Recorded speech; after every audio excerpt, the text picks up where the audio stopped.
오늘날에는 인플루언서들의 영향력이 대단히 큽니다. 유튜브나 SNS를 통해서 큰 영향력을 끼치는 사람들을 인플루언서라고 말하고 있는데, 유행을 만들어내는 사람들이죠. 이들에 의해서 어떤 물건이나 의류나 또는 먹거리가 소개가 되고 알려지면 금방 히트 상품이 되게 됩니다.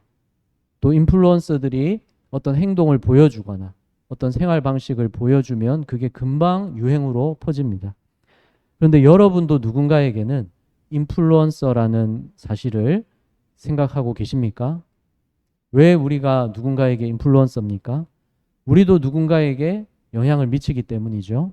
유튜버나 인기인들처럼 수많은 사람들에게 한꺼번에 우리가 그런 영향력을 끼치는 것은 아닙니다. 그건 아니더라도 여러분은 다 누군가에게 영향력을 끼치고 있습니다. 자녀에게든 가족에게든 누구에게든 여러분과 밀접한 그 사람에게 여러분이 영향력 있는 사람입니다. 의도하지 않았어도 자연적으로 영향을 끼쳤던 나의 평소 모습들이 있는 것이죠. 그게 내가 자주 습관처럼 하는 말이기도 하고, 또 내가 무심코 반복하는 행동들이기도 합니다. 또 믿음으로 행한 일들, 또 주님을 사랑해서 나온 모습들이 나도 모르는 사이에 영향을 미치고 있기도 하는 것이죠. 또 반대로 죄성에서 나온 좋지 않은 모습들이 나도 모르는 사이에 영향을 또 미치고 있습니다. 내가 선한 영향력을 끼치기도 하는 것이고 부정적인 영향을 미치기도 하는 것이죠. 그래서 우리는 다 책임감을 가져야 됩니다. 우리는 왕 같은 제사장입니다. 하나님의 거룩한 백성입니다. 성도라고 불리웁니다. 그래서 책임감을 가져야 되는 것입니다. 우리가 다 누군가에게는 영향을 미치고 있기 때문입니다. 누군가는 나를 보면서 기독교가 무엇인지를 생각하고, 누군가는 나를 보면서 하나님을 어떻게 믿고 섬겨야 되는지를 배우고 있을지 모르기 때문입니다. 우리가 5월 가정의 달을 보내고 있고 오늘 어버이 주일인데, 자녀된 입장에서는 부모를 공경하라는 하나님의 명령을 더 되새겨야 되겠습니다. 그리고 부모된 입장에서는 내 삶이 자녀에게 어떤 영향을 끼치고 있는가, 지금은 어떻게 영향을 미치고 있고 지금까지는 어떤 영향을 끼쳐왔는가, 성찰해 보는 시간이 필요하겠습니다. 또 우리 모두 다 지금 내가 있는 데에는 누군가의 수고와 희생과 기도가 있었다는 사실을 잊지 말아야 되겠습니다. 구약을 대표하는 인물인 모세도 그렇지 않습니까? 그가 태어났을 때 죽임당하지 않도록 석 달 동안 숨겨준 부모가 없었다면 모세는 어떻게 살아남을 수 있었겠습니까? 물론 하나님이 모세를 살리신 거지만 그 부모가 믿음으로 행하게 하셔서 모세를 살리신 것입니다. 이후에는 더 숨길 수 없게 되자 갈대 상자에 모세를 담아서 하나님께 맡기는 믿음으로 강물에 띄었고, 그런 부모의 결단이 있었기 때문에 모세가 건짐을 받은 것이죠. 애굽 공주가 모세를 건져서 애굽 공주의 양아들이 됐습니다. 비록 동족을 도우려다가 어떻게 됐습니까? 애굽인을 죽였는데 탈로 나서 도망자 신세가 됐죠. 나이 40에 그렇게 됐습니다. 그런데 하나님은 모세를 잊으신 게 아니었죠. 미디안 땅에서 양을 치다가 나이 80이 되었지만 그때 드디어 하나님이 모세를 부르시고 만나 주셨습니다. 광야의 떨기나무 가운데에서 불로 임하셔서 모세를 부르셨습니다. 모세를 보내서 이스라엘 백성을 애굽에서 구해내겠다고 말씀하셨습니다. 하나님께서 나는 스스로 있는 자라고 모세에게 알려주셨습니다. 하나님은 누구에게 지음 받으신 것이 아니라 스스로 존재하시고 영원히 살아계시는 분이시죠. 그리고 또 이렇게 알려주셨는데, 나는 너희 조상의 하나님이라고 말씀하셨습니다. 너희 조상의 하나님. 그러니까 하나님이 이스라엘 조상들에게도 함께 하셨다는 것을 말씀하신 것이죠. 그리고 그들에게 약속을 하셨는데, 하나님은 조상들에게 하신 그 약속을 기억하신다는 것입니다. 그래서 자손들에게 그 약속을 이제 이루시겠다는 것입니다. 그래서 하나님은 첫째로 조상의 하나님 여호와로 나타내셨는데 하신 약속을 반드시 이루시는 분이라는 걸 말씀하려고 하신 겁니다. 이런 하나님을 나타내는 이름이 여호와입니다. 여호와 하나님. 여기서 너희 조상의 하나님 여호와라고 말씀하시죠. 하나님의 영원한 이름, 대대로 기억할 칭호라고 하셨습니다. 이는 나의 영원한 이름이요 대대로 기억할 나의 칭호니라. 이게 여호와라고 말씀하셨는데 히브리어 원문에 여호와가 네 글자로 나옵니다. 근데 이 네 글자가 있다, 존재하다라는 단어들과 연관이 있고, 이 단어가 14절에 나는 스스로 있는 자라는 말씀에도 쓰였습니다. 그러니까 여호와라는 이름이 스스로 있는 자라는 말씀과 연관이 되는 것이죠. 그러니까 하나님은 스스로 있는 자이신데, 이것은 하나님이 영원하시고 전능하시다는 의미지 않습니까? 또 그래서 하나님께서는 하신 약속을 반드시 이루시는 분인 겁니다. 이런 의미가 여호와라는 이름에 담겨 있습니다. 간단히 정리해 보겠습니다. 하나님의 이름을 왜 여호와라고 하셨는가? 첫째, 스스로 존재하시는 영원하시고 전능하신 분이기 때문입니다. 그리고 둘째, 하신 약속을 반드시 이루시는 분이기 때문입니다. 성경에서 하나님이 나는 여호와다 라고 하실 때 이 두 가지를 생각하시면서 이해하시면 됩니다. 첫째 뭐라고요? 하나님은 영원하시고 전능하신 분이다. 둘째, 하신 약속을 반드시 이루시는 분이다. 이런 의미로 나는 여호와다 말씀하시는 겁니다. 하나님이 이런 분이신 것을 여러분 믿으십니까? 여러분 삶 속에서 경험하고 계셨습니까? 여호와 우리 하나님은 영원하시고 전능하십니다. 여호와 우리 하나님은 하신 약속을 반드시 이루십니다. 하나님이 그 어두운 시대 가운데 모세를 부르셔서 이렇게 말씀하신 겁니다. 가서 이스라엘 자손들에게 이렇게 전하라는 것입니다. 너희 조상의 하나님 여호와 곧 아브라함의 하나님, 이삭의 하나님, 야곱의 하나님께서 나를 너희에게 보내셨다. 하나님이 먼저 부르셨던 조상 아브라함이 있었죠. 아브라함에게 먼저 약속하셨고 그 아들 이삭과 또 이삭의 아들 야곱에게로 약속이 계속 이어지게 하셨습니다. 그리고 야곱의 아들 요셉은 어떻게 됐습니까? 형들에 의해서 애굽에 팔려갔다가 노예였는데 또 죄수였는데 애굽의 총리가 됐죠. 그래서 애굽을 다스려서 7년 풍년 동안 관리하고 7년 기근을 무사히 지나게 했습니다. 그 덕분에 야곱의 온 가족 70명도 기근을 면하고 그때 애굽에 와서 살게 됐습니다. 그런데 세월이 흐르고 요셉을 알지 못하는 새로운 이집트 왕이 세워졌을 때 그는 이스라엘 자손을 노예로 부리면서 억압하기 시작했죠. 그러기를 약 400년이었습니다. 말이 400년이지. 얼마나 긴 시간입니까? 그 길고 긴 터널 같은 괴로운 시간을 이스라엘 백성들이 지나야 했습니다. 근데 그동안 하나님은 이스라엘 자손들에게 아브라함에게 하신 것처럼이나 이삭과 야곱에게 하신 것처럼 말씀하지 않으셨죠. 누구에게도 아무 말씀도 하지 않으셨습니다. 그런데 그 길고 긴 시간이 지났을 때 드디어 모세를 부르셔서 말씀하신 것이죠. 조상들에게 하신 그 오래전 약속을 하나님이 지금도 기억하고 계신다고 하셨습니다. 이제 자손들에게 약속을 이루시겠다고 하셨습니다. 이 말을 가서 전하라고 하셨죠. 하나님이 아브라함에게 오래전에 먼저 약속하셨죠. 창세기 15장 13절에 너는 반드시 알라 내 자손이 이방에서 객이 되어 그들을 섬기겠고 그들은 400년 동안 내 자손을 괴롭히리니. 하나님이 아브라함에게 이렇게 미리 말씀하신 약속이 있었습니다. 그리고 또 이렇게 말씀하셨죠. 16절에서 내 자손은 4대 만에 이 땅으로 돌아오리니 이는 아모리 족속의 죄악이 아직 가득 차지 아니함이니라. 아모리 족속, 가나안 족속들을 대표해서 아모리 족속을 말씀하시는 것이고, 가나안 족속들의 죄악이 가득 찰 때 그때 이스라엘 백성을 이끌어내겠다고 아브라함에게 미리 약속하셨던 겁니다. 이제 모세를 부르신 것은 이스라엘 자손들을 가나안 땅으로 인도하실 그때, 가나안 족속들의 죄악이 가득 찬 그때가 이제 되었다는 것이죠. 오늘 우리들이 살고 있는 이때는 어떻습니까? 우리들의 이때는 어떤 일들이 이루어져 있습니까?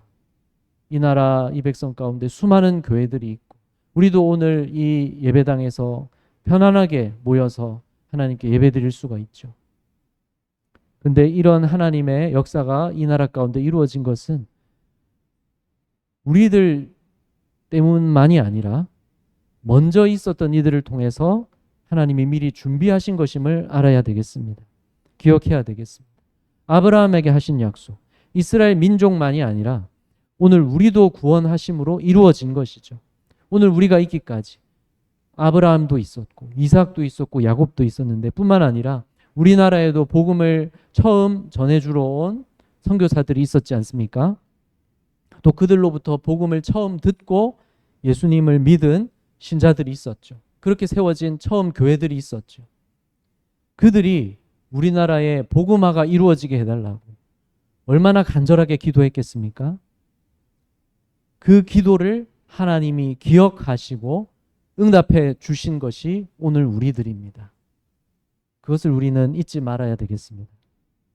우리 교회도 어떻습니까? 처음 세워질 때부터 쌓여진 기도가 있었던 것이죠. 그 기도를 하나님은 기억하셨습니다. 목회자들과 직분자들과 모든 성도들의 이전에 모든 쌓여진 기도를 하나님은 기억하시고 지금도 응답하고 계시는 겁니다. 또 믿음으로 수고한 많은 이들의 헌신이 있었고 그 영향이 지금도 우리에게 선하게 이어지고 있는 겁니다. 지금 이 자리에 우리에게도 먼저 우리를 위해 기도해 준 이들이 있는 것이죠. 누구인지 떠올려 보시기 바랍니다. 저에게도 어머니의 간절한 기도가 지금도 계속되고 있습니다. 후에 믿으신 아버지도 이제 저를 위해 기도하고 계십니다.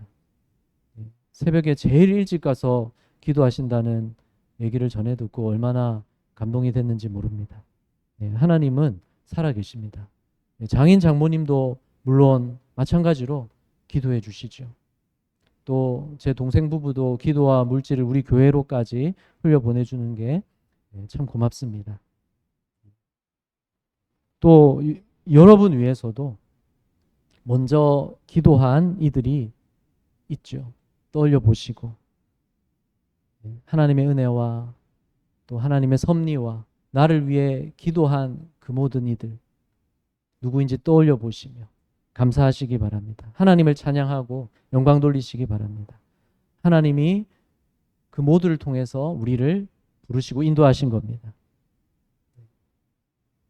조순자 권사님 장남 최태식 시인의 시집에서 이런 구절을 보았습니다. 어머니의 턱이 지상으로 조금씩 내려갈 때마다 나는 그만큼씩 일어섰다. 무엇을 표현한 겁니까? 다 아시겠죠? 어머니를 생각하면서 쓴 시인데 세월이 흐르면서 몸이 조금씩 굽어진 것을 턱이 지상으로 조금씩 내려간다고 표현한 것이죠. 그런 어머니의 모습을 보면서 깨달았다는 겁니다. 나이가 들도록 나 혼자 일어선 줄 알았는데 어머니의 모습을 보다 보니 어머니가 견뎌온 삶의 무게가 있어서 나는 그만큼씩 일어난 것이라고 그렇게 시로 표현한 것입니다. 우리가 일어서 있는 것, 우리가 주님을 믿고 하나님의 자녀로 이렇게 일어서 있는 것은 누군가 우리를 위해서 내려가 주었기 때문에 그렇습니다. 누군가가 우리를 위해서 기도하며 엎드려 주어서 우리가 은혜 가운데 일어서 있게 된 것입니다. 무엇보다도 예수님이 우리 위해서 이 땅에 내려와 주시고 십자가에서 못 박혀 주셔서 우리가 하나님의 자녀로 일어서 있게 된 것입니다. 또 우리가 누군가를 위해서 기도하면서 엎드리는 것도 하나님이 다 기억하시는 것이죠. 이스라엘의 조상들을 기억하신 하나님, 그들에게 하신 약속을 기억하신 하나님이 오늘 우리가 누군가를 위해 하는 기도를 반드시 기억하십니다. 반드시 응답하십니다. 그래서 우리가 하나님 앞에 하나님이 여호와이신 것을 믿고 기도해야 되겠습니다. 여호와란 이름의 핵심 의미 두 가지 말씀드렸죠. 첫째, 영원하시고 전능하시다. 둘째, 하신 약속을 반드시 이루신다. 이런 우리 하나님께, 여호와 하나님께 우리가 기도하는 겁니다. 그래서 우리 위해서 미리 쌓여진 기도를 기억하시고 응답하시는 하나님, 또 우리가 지금 구하는 것들을 기억하시고 이루시는 하나님이십니다. 우리가 입원 중인 김명자 권사님 위해서 드린 기도도 하나님께서 응답해 주셨습니다. 사실 폐혈증, 전아토리움 혈증으로 힘드셨는데 의사가 놀랍게 회복됐다고, 기적이라고 말했다고 합니다. 그리고 권사님의 자녀들에게도 이 일을 계기로 믿음과 확신과 소망을 더 주신 그런 일이죠. 그래서 기도하신 여러분의 모든 기도를 하나님이 들으셨고 이루어 주신 겁니다. 화요일 날 가서 만나 뵐 텐데 계속해서 여러분도 매일 기도해 주시기 바랍니다. 깨끗이 치유되고 회복되도록, 후유증도 앞으로도 없도록 매일 꼭 기도해 주시기 바랍니다. 하나님이 여러분의 기도를 항상 기억하시고 하나님의 뜻대로 다 이루십니다. 여호와 우리 하나님께서 역사하십니다.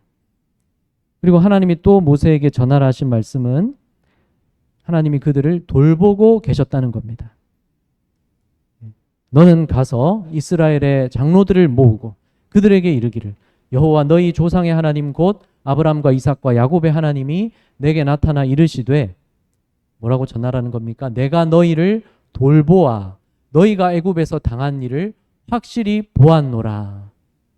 하나님이 이스라엘 백성들을 그 어두운 시대 가운데, 그들의 괴로움 가운데 돌보고 계셨습니다.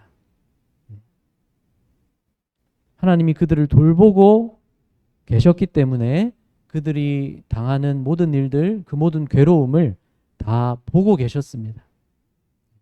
하나님은 모르시지 않고 다 보고 계십니다. 우리의 모든 일들도 하나님이 다 아시고 다 보고 계십니다. 믿으십니까? 그런데 하나님은 이스라엘 자손들이 고생하는 거 보고 계셨으면서 왜 아무 일도 안 해주셨습니까? 아까 아브라함에게 하신 말씀에서 보았듯이 가나안 땅 족속들의 죄악이 최고조에 이를 때까지 기다리셨던 것입니다. 내 자손은 4대 만에 이 땅으로 돌아오리니 이는 아모리 족속의 죄악이 아직 가득 차지 아니함이니라. 가나안 족속 중에 대표적으로 아모리 족속을 말씀하시면서 그들의 죄악이 가득 차기까지 기다린다 하셨는데, 그들의 죄가 최악에 이르면 그때 그들을 심판하시면서 이스라엘을 그들의 땅에, 가나안 땅에 살게 하시는 것이죠. 그때가 되기까지 몇 년이 걸린 겁니까? 약 400년의 시간, 430년 만에 애굽에서 나오게 하시는 겁니다.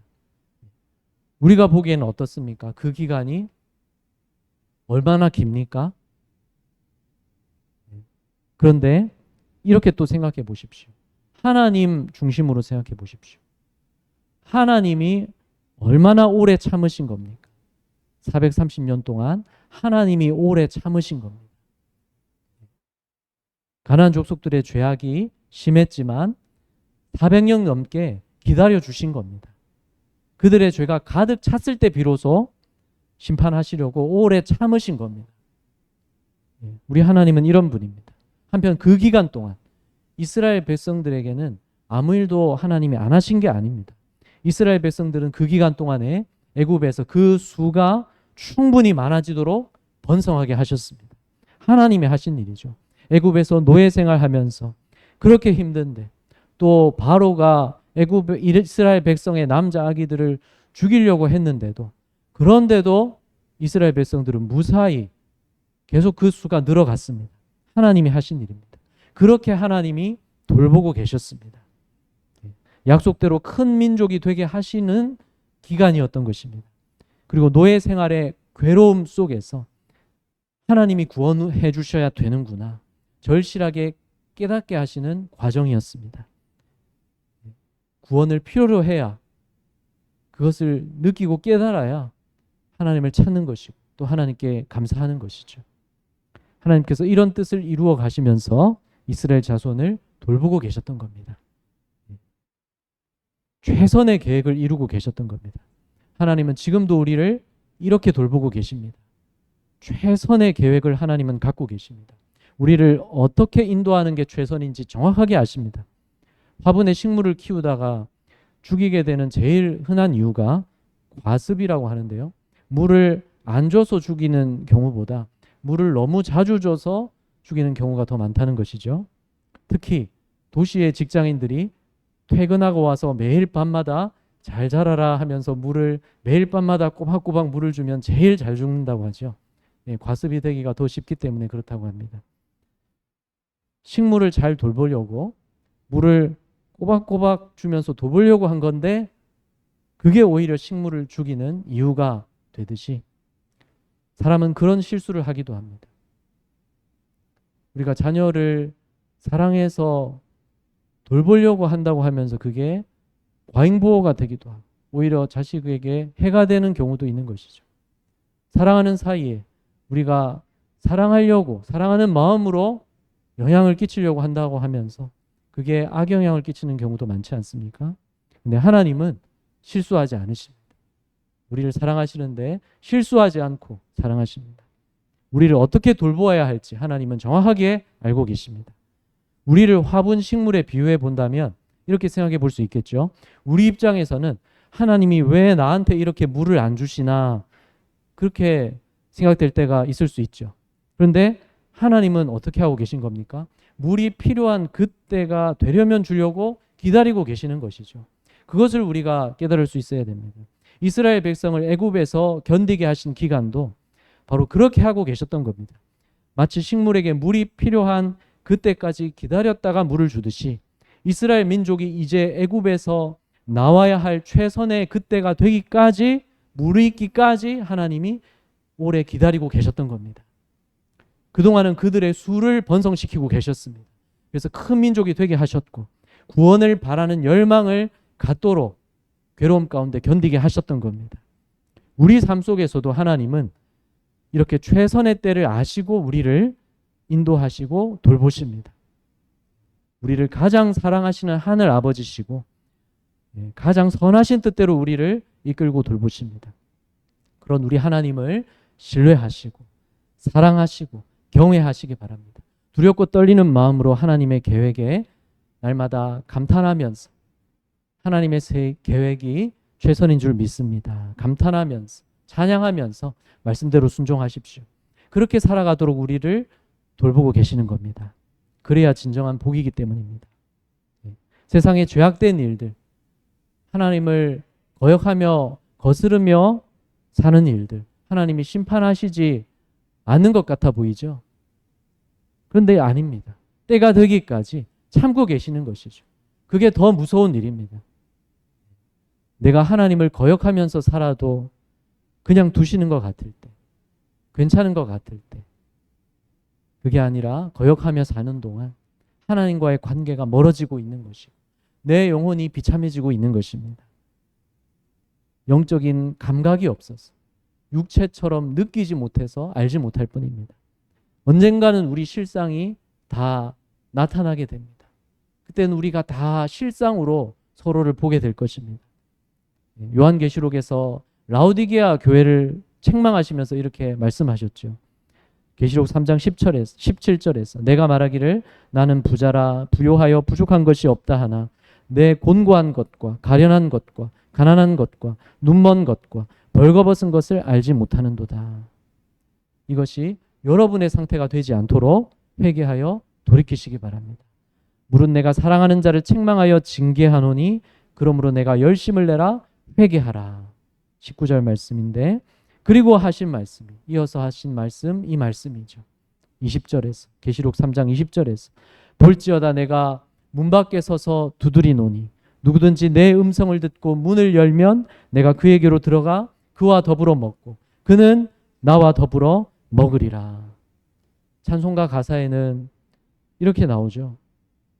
주 예수 대문 밖에 기다려 섰으나 단단히 잠가두니 못 들어오시네. 나 주를 믿노라고 그 이름 부르나 문 밖에 세워두니 참나의 수치라. 이게 우리의 수치가 실제로 되지 않도록 예수님을 문 밖에 세워두는 여러분이 아무도 없으시기 바랍니다. 지금 마음 문을 열고 주님을 내 마음 중심 자리에 모시고 주님의 다스리심을 받으시기를 바랍니다. 주님이 나를 다스리실 때 그게 나의 영광이고 행복입니다.